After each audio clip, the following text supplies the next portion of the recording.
Bonjour, nous sommes en 2013 dans une série de vidéos consacrées au dialogue entre le catholicisme et les autres religions, à la suite de Vatican II et de Nostra Aetate.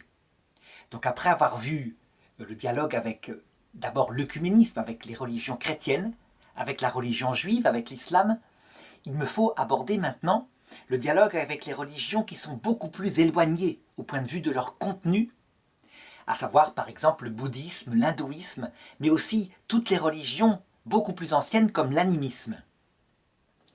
Et avant d'arriver à cela, puisqu'il s'agit de parler maintenant de religions qui ne croient pas forcément dans le Dieu unique, eh bien, je voudrais aborder la question de la légitimité de ce dialogue, donc de ce que demande le Concile Vatican II dans Nostra Aetate. Donc je répondrai à la fin de cette vidéo, tel qu'on peut le faire si on regarde bien le magistère vivant de l'Église, à certaines objections qui ont été posées légitimement par une partie de l'Église, dans, je dirais, son bord, disons, plus à gauche, qu'on pourrait qualifier de progressiste, et dans son bord plus à droite, entre guillemets, qu'on pourrait qualifier de traditionnaliste. Alors je sais bien que ces catégories seront légitimement critiquées par certains, parce qu'elles rappellent la grande période des années 70-80, où c'était central. C'est vrai qu'elles n'ont pas beaucoup de valeur, mais disons qu'elles sont pratiques pour bien voir de quoi je parle. Et de toute façon, le contenu manifestera quels sont ces deux courants qui sont plus ou moins restés dans l'Église. Sachant que la norme, puisqu'il s'agit de faire de la théologie catholique, c'est la pensée du magistère vivant de l'Église, à savoir les papes qui ont commenté, qui ont donné l'interprétation authentique de Vatican II, Paul VI, Jean-Paul II, Benoît XVI et le pape François, jusqu'à maintenant. Alors pourquoi je donne une valeur particulière à cette interprétation des papes? Tout simplement parce que c'est eux qui ont reçu la promesse du Seigneur d'être revêtus du charisme de confirmer les frères dans la foi, malgré leur faiblesse humaine. J'ai prié, dit Jésus, pour que ta foi ne défaille pas. Et donc, puisqu'il s'agit du domaine de la foi, eh bien, il est normal qu'un théologien catholique se penche d'abord sur cette interprétation qu'on qualifie d'authentique, de vivante de l'Église à travers les papes et qui, je dirais, se complète, qui ne doit pas être opposée. Alors d'abord, je voudrais montrer le changement qu'apporte Nostra Aetate.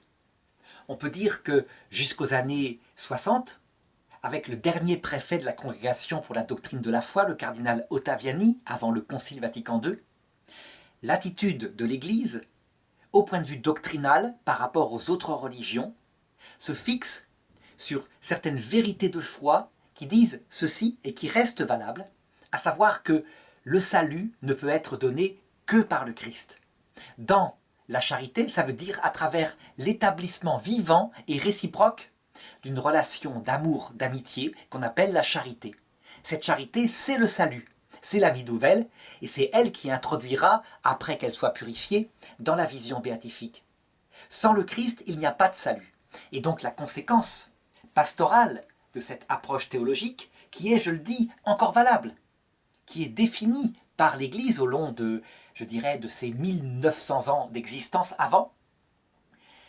L'attitude pastorale, par contre, qui, disons, apparaît avec l'édit de Milan, donc quand la religion chrétienne devient la religion officielle de l'Empire romain, c'est une attitude qui manifeste clairement les erreurs des autres religions et qui a tendance à regarder ce qui est négatif en elles, les superstitions, les erreurs, le rejet du Christ, etc. Et donc ce qui conduit éventuellement à la damnation.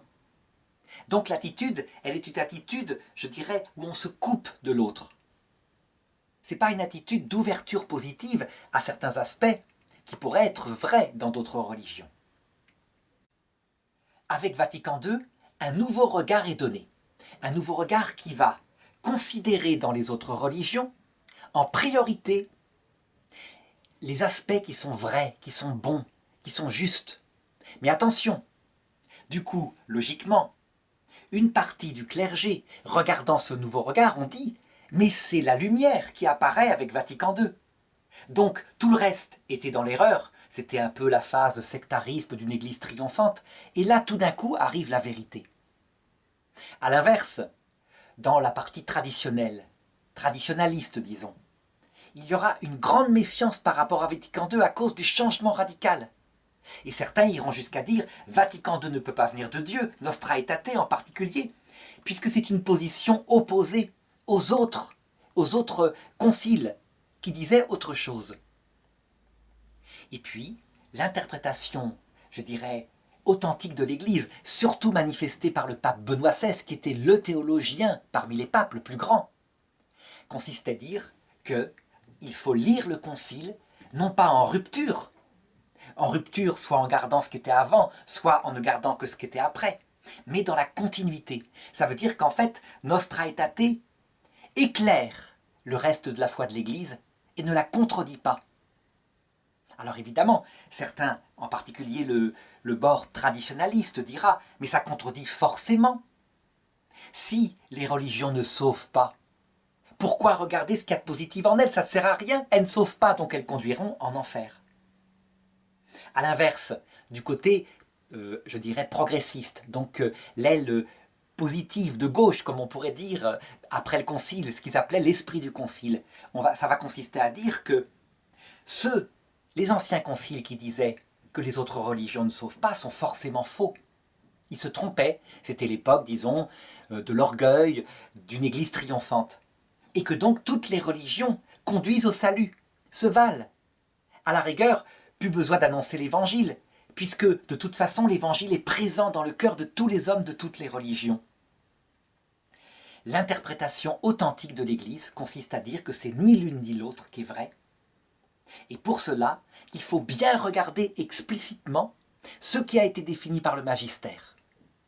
Et donc je vais le donner maintenant, c'est ce qui me paraît ressortir du magistère vivant du pape Benoît XVI, à savoir que premièrement, comme je le disais tout à l'heure, seul le Christ sauve, donc les religions ne sauvent pas, mais qu'en même temps, elles possèdent en elles des semences de la vérité qui ont été mises par Dieu en vue de conduire les hommes, tous les hommes, si possible, sauf ceux qui refuseront, au salut.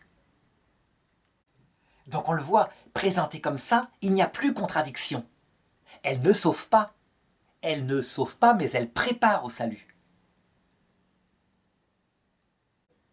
La conséquence, c'est que ce qui est rejeté par l'Église, ce n'est pas le dogme. Ce sont des conséquences théologiques pensées par les théologiens traditionnels avant Vatican II, de ce qu'ils croyaient être le dogme uniquement, mais sans avoir les lumières de Vatican II. Elles ne sauvent pas, donc ils iront en enfer. Ils iront en enfer, donc ça, ce n'est pas valable. L'Église le rejette. Et elle le rejette de quelle façon? Eh bien, en définissant de manière extrêmement forte dans Vatican II, je crois même que c'est le seul passage où le ton est solennel, et c'est une vérité de la doctrine de la foi. Dans Gaudium et Spes 22.5, c'est d'autant plus étonnant que c'est un document pastoral. Et le Concile dit, parce que le Christ est mort pour tous, nous devons tenir, c'est ça qui est le ton solennel, nous devons tenir que, par un moyen connu de Dieu, le salut sera proposé ou est proposé à tout homme sans exception. Par un moyen connu de Dieu, que le Concile ne précise pas. Mais ce qui est certain, ce qui fait partie de la foi, c'est que le salut sera proposé d'une manière ou d'une autre, explicitement, à tout homme sans exception, donc dans les autres religions.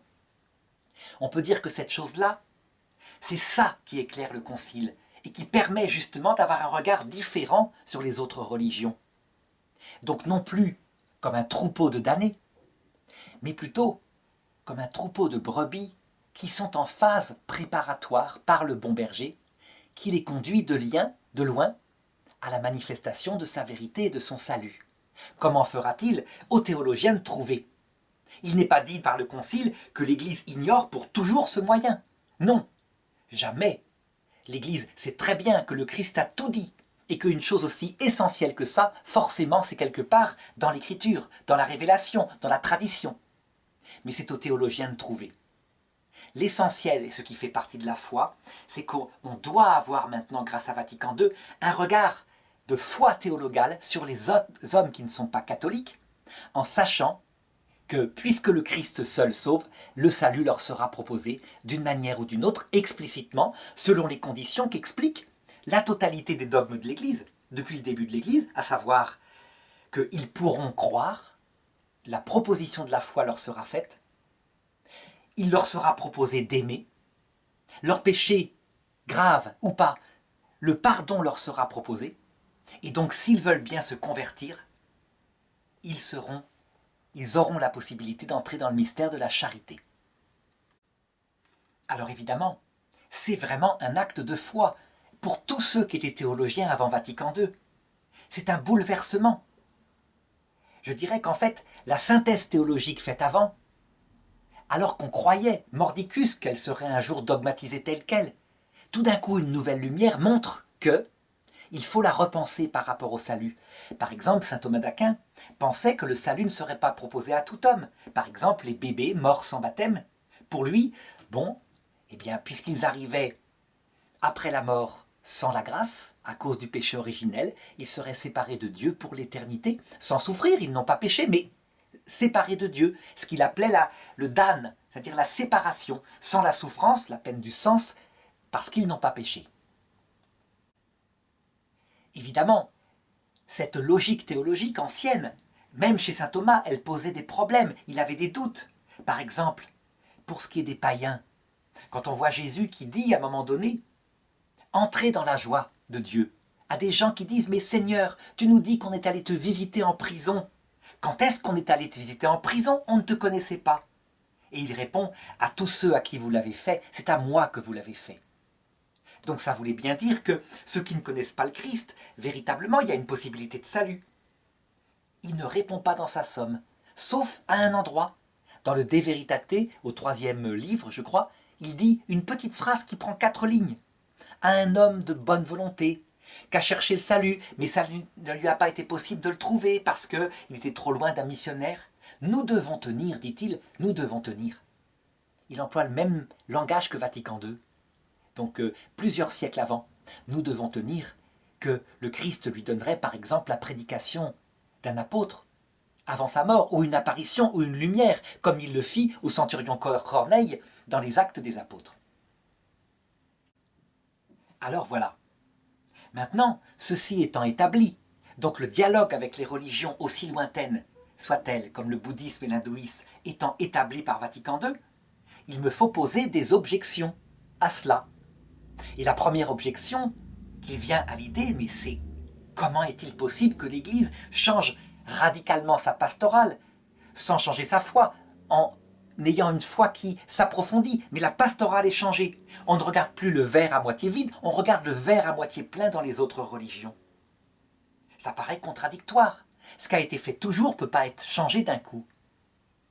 Eh bien, je répondrai à ça que ce n'est pas la première fois que ça se produit. Ça s'est produit chez Jésus. Or, on sait bien que c'est le même Esprit Saint qui conduisait Jésus et qui conduit l'Église, qui est son corps. Jésus a exactement la même attitude durant sa vie apostolique. C'est très simple. Au début de sa vie apostolique, lorsqu'une femme dont l'enfant est malade vient supplier Jésus, une femme qui est cananéenne, donc une païenne, polythéiste, elle vient supplier Jésus, s'il te plaît, guéris mon enfant. Et Jésus lui répond, je n'ai été envoyé qu'aux brebis perdues d'Israël. Et Jésus ajoute très clairement, ça se trouve en Matthieu chapitre 15 au verset 26. Il ne sied pas de prendre la nourriture des enfants, donc des Israéliens, du peuple juif, et de le jeter aux petits chiens. Et la femme lui répond, oui Seigneur, dit-elle, mais justement, les petits chiens, ils mangent les miettes qui tombent de la table de leur maître.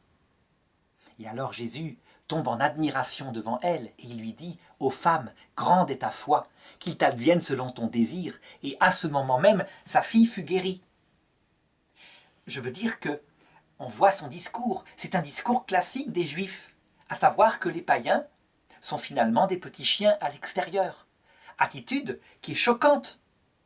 Est-ce que Jésus a gardé cette attitude-là tout le temps? Pas du tout. Ça se trouve en Jean chapitre 12, verset 20. Ça veut dire vers la fin de la vie apostolique de Jésus, lorsqu'il a commencé à monter à Jérusalem, qu'il a subi beaucoup de persécutions. Et voilà ce qui se passe. Il y avait là quelques Grecs, de ceux qui montaient pour adorer pendant la fête, donc des étrangers à Israël, mais qui cherchaient la vérité, visiblement. Ils s'avancèrent vers Philippe, qui est de Bethsaïde en Galilée, et lui firent cette demande, « Seigneur, nous voulons voir Jésus. » Et alors Jésus, loin de les repousser, leur répond, « Voici venue l'heure où doit être glorifié le Fils de l'homme. En vérité, je vous le dis, si le grain de blé ne tombé en terre ne meurt pas, il reste seul, mais s'il meurt, il porte beaucoup de fruits. » Cela veut dire que vers la fin de sa vie apostolique, non seulement Jésus parle aux Grecs, mais qu'il leur donne le message le plus profond, le plus difficile à comprendre de tout l'Évangile, à savoir la nécessité qu'a tout homme, comme le grain de blé, de mourir pour voir Dieu, pour être glorifié à la suite du Christ, dans la vision béatifique. Il n'y a pas plus compliqué à comprendre parce que c'est le mystère de la croix. La charité, c'est facile à comprendre, mais la nécessité de mourir pour voir Dieu, qui implique donc la souffrance, c'est le mystère le plus difficile. Il l'a dit à des Grecs, donc il a changé d'attitude. Pourquoi est-ce que l'Esprit Saint a fait ça? Eh bien ça, c'est le mystère de l'Esprit Saint. Tout ce qu'on peut dire, par contre, c'est que si la vie de l'Église est comme la vie de son maître, ça veut dire qu'elle est menée par le même esprit, alors on peut dire que Vatican II, qui se met à parler aux autres religions, qui se met à les regarder avec un air positif, c'est un signe des temps. C'est le signe que donne Jésus ici dans l'Évangile selon saint Jean. Alors pour bien manifester que je ne raconte pas d'histoire, que vraiment Vatican II bouleverse cette pastorale, il suffit de regarder Nostra Aetate, le document. Par exemple, à propos des religions non chrétiennes. Depuis les temps les plus reculés jusqu'à aujourd'hui, on trouve dans les divers peuples une certaine sensibilité à cette force cachée qui est présente au cours des choses et aux événements de la vie humaine, parfois même une reconnaissance de la divinité suprême ou encore du Père. Cette sensibilité et cette connaissance pénètrent leur vie d'un profond sens religieux. Donc l'Église reconnaît d'abord cette chose fondamentale, l'âme humaine a soif de Dieu, de la vérité. Et alors l'Église commente, Vatican II commente, ainsi dans l'hindouisme. Les hommes scrutent le mystère divin et l'expriment par la fécondité inépuisable des mythes. On sait que c'est une religion qui a des milliers de dieux, des mythes en quantité, c'est gigantesque. Et par les efforts pénétrants de la philosophie, ils cherchent la libération des angoisses de notre condition, soit par les formes de la vie ascétique, soit par la méditation profonde, soit par le refuge en Dieu avec amour et confiance. Et le Concile cite ensuite le bouddhisme, qui lui, très souvent, ne croit pas en l'existence d'une force surnaturelle. Ou plutôt, Dieu c'est le monde, c'est une sorte de panthéisme. Et il dit, le Concile, dans le bouddhisme, selon ses formes variées, l'insuffisance radicale de ce monde changeant est reconnue. Et on enseigne une voie par laquelle les hommes, avec un cœur dévot et confiant, pourront soit acquérir l'état de libération parfaite, soit atteindre l'illumination suprême par leurs propres efforts ou par un secours venu d'en haut. Et le Concile va plus loin.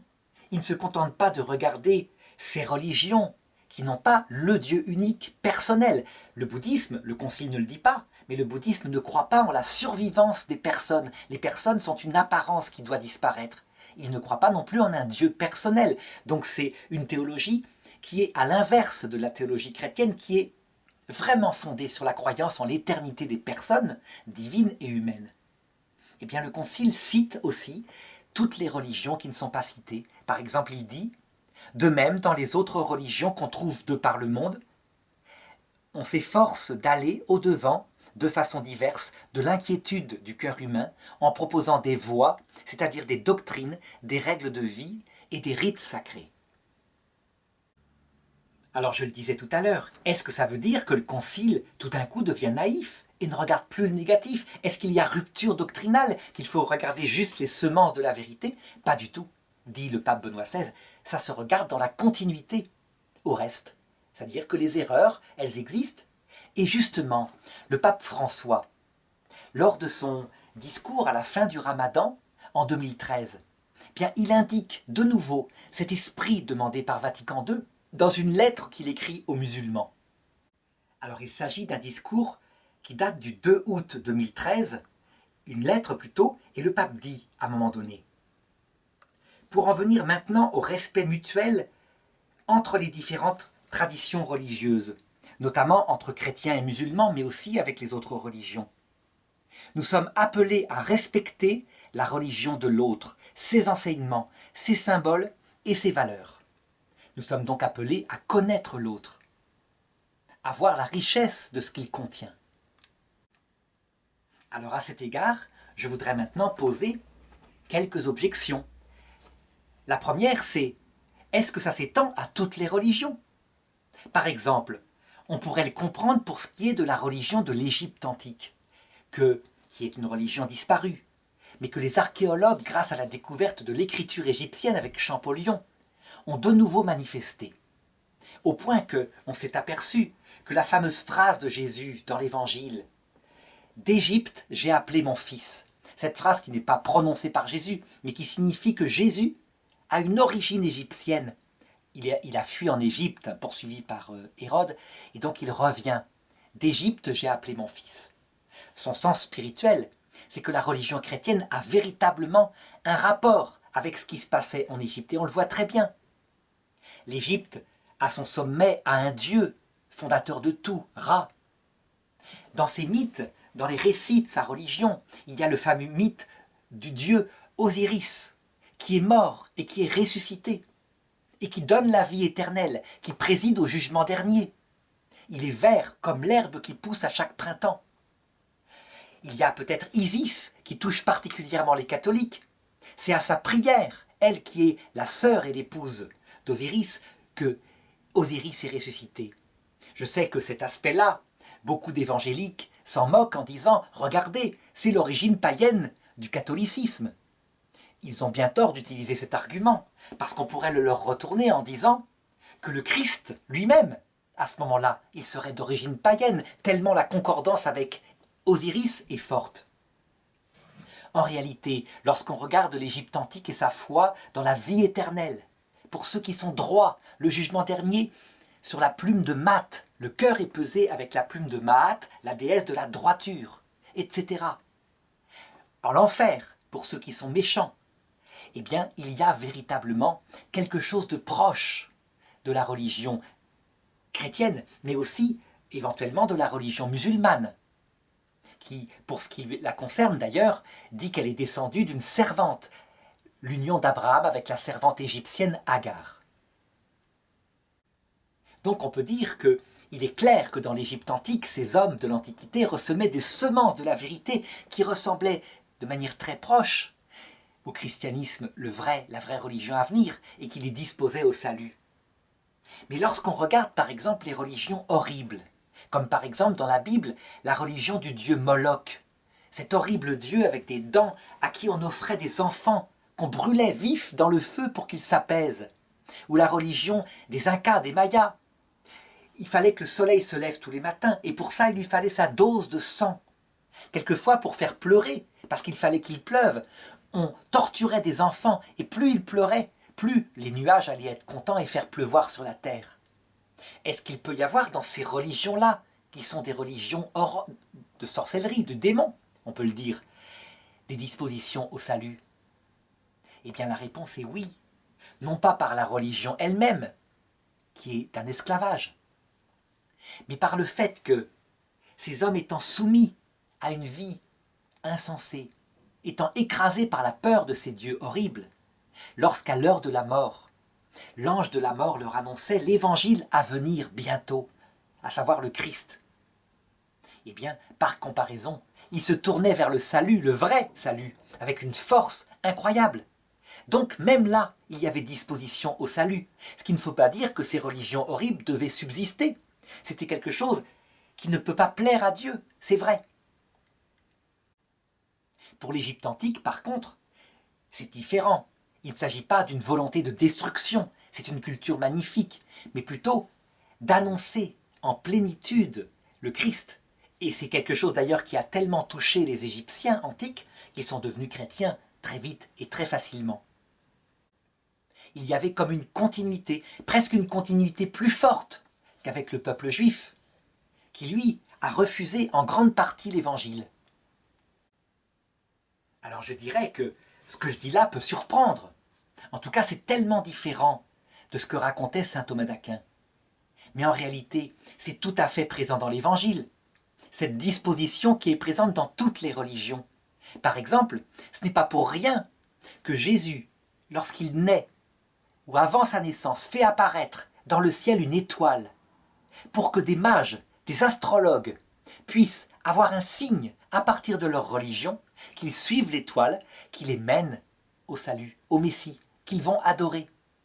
Ça veut donc bien dire que même dans l'astrologie, qui est une religion, ou plutôt qui est une sagesse qui n'a pas beaucoup de valeur, dans la magie, qui est quelque chose qui, pour le coup, vraiment rebute la foi chrétienne, eh bien, il y a des dispositions qui sont semées, puisque Dieu s'en sert pour les amener au Christ.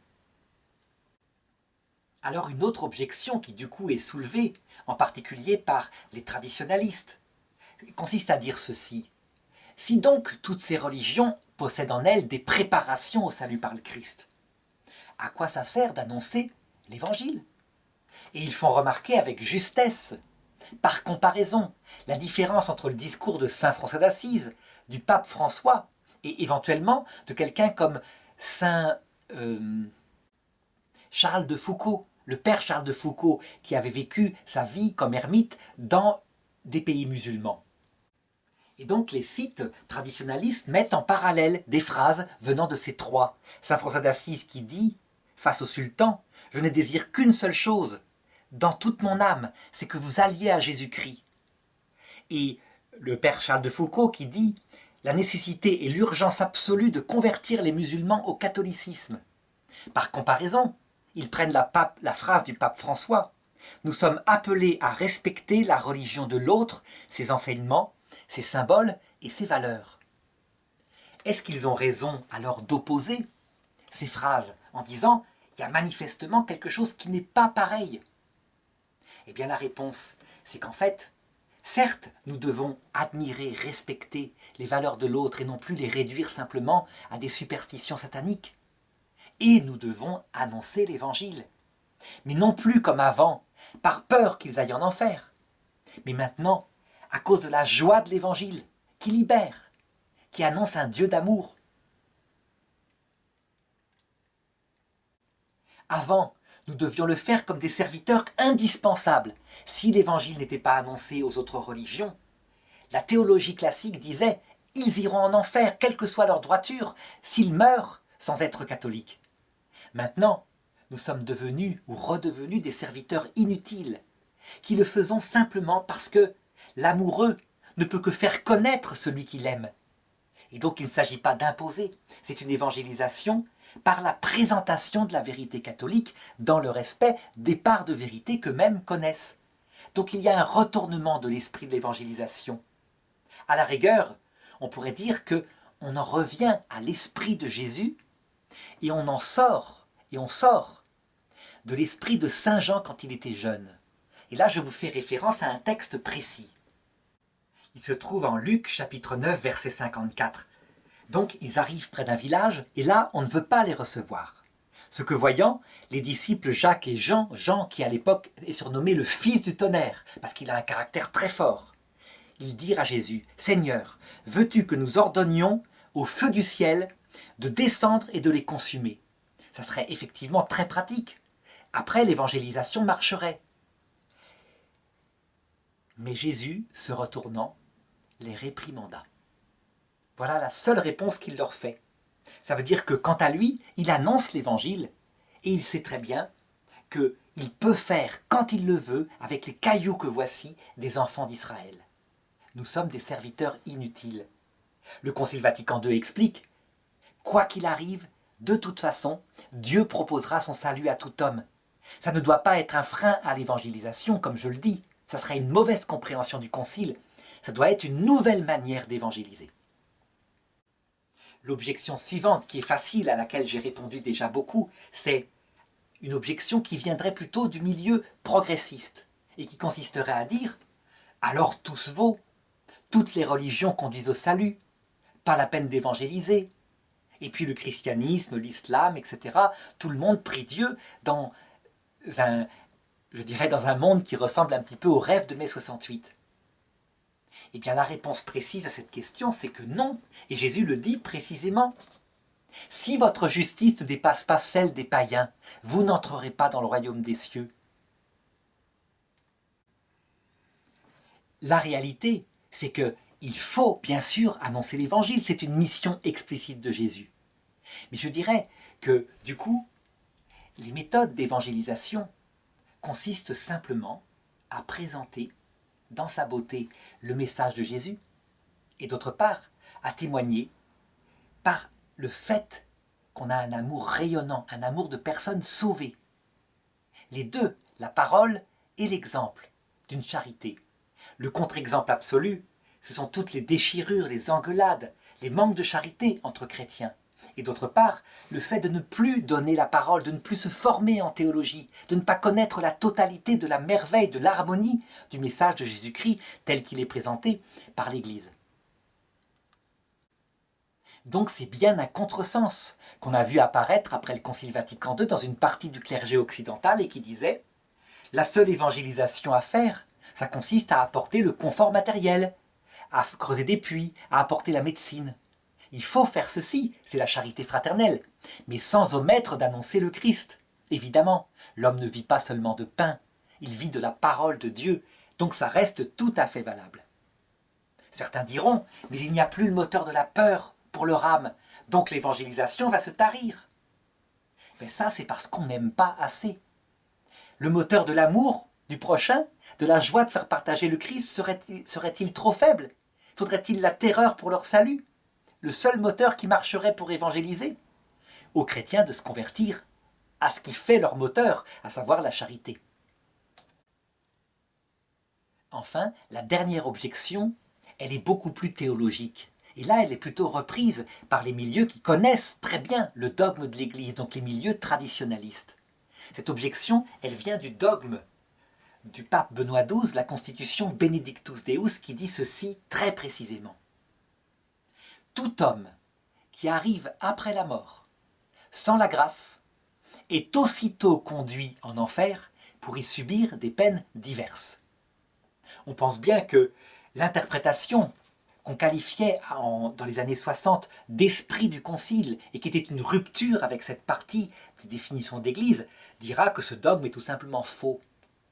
Mais par contre, le magistère de l'Église, l'interprétation vivante, dira non, ce dogme est prononcé par l'Église, par le magistère infaillible d'un pape du XIIIe siècle. Il est donc vrai. La conséquence, c'est quoi? Si on se met à admirer les autres religions et donc à respecter leur message et non plus à l'annoncer mordicus l'évangile pour qu'ils se convertissent et soient sauvés, ils vont mourir sans la grâce, puisque la grâce est fondée sur la foi. Elle est une charité explicite entre Dieu et l'âme, et donc ils iront en enfer si on suit ce dogme de pape Benoît XII. Eh bien la réponse, le pape Benoît XVI la suggère dans son encyclique Spe Salvi numéro 47 en disant « Certains théologiens disent que le Christ lumineux apparaît à toute âme dans sa gloire, dans le passage, dans ce temps qui n'est pas mesuré en temps terrestre et qui est le passage entre ce monde et l'autre. Alors, face à sa beauté, chacun voit sa propre saleté. Et dans cette apparition est le salut. Le pape ne fait que reprendre une vision qu'avait eue sainte Faustine et qu'elle décrit ainsi dans son petit journal. « J'accompagne souvent des âmes. Et au moment de la mort, alors que tout extérieurement semble terminé, il n'y a plus de signe extérieur, elles sont atteintes par une lumière fantastique venant du Christ qui illumine leur âme. Et alors beaucoup se tournent vers le Christ avec une force qu'on ne peut même pas imaginer. Mais elle ajoute ceci. Mais horreur, j'en vois qui, face à cette lumière, et quoi qu'elle fasse, résistent, n'en veulent pas, se détournent d'elle. Et alors, c'est la damnation éternelle. On peut donc dire que cette approche du pape Benoît XVI, fondée sur Sainte Faustine, indique probablement le moyen qu'utilise Dieu, tout simplement, à la 11e heure de cette vie, à l'heure de la mort, qui est encore cette vie, qui n'est pas après la mort, qui est dans le passage de la mort. Eh bien, il annonce son évangile à tout homme, puis vient la fin et le jugement individuel. Et pour ceux qui ont refusé la grâce, ça s'est fait tellement librement et lucidement qu'évidemment, ils ont choisi leur destin éternel loin du Christ. Évidemment, je ne fais que suggérer ça, le pape ne fait que suggérer ça dans son encyclique, il n'en fait pas la foi. Mais ce que je veux montrer, c'est donc qu'il y a, dans le pari de la fidélité au magistère total avant et après Vatican II, des lumières qui apparaîtront tôt ou tard, et la cohérence de l'évangile apparaîtra tôt ou tard. Si bien que ça vaut le coup, non pas de se séparer de l'Église, comme à chaque concile certains l'ont fait, mais au contraire, dans un acte de foi, de croire que c'est l'Esprit Saint qui a inspiré le Concile Vatican II.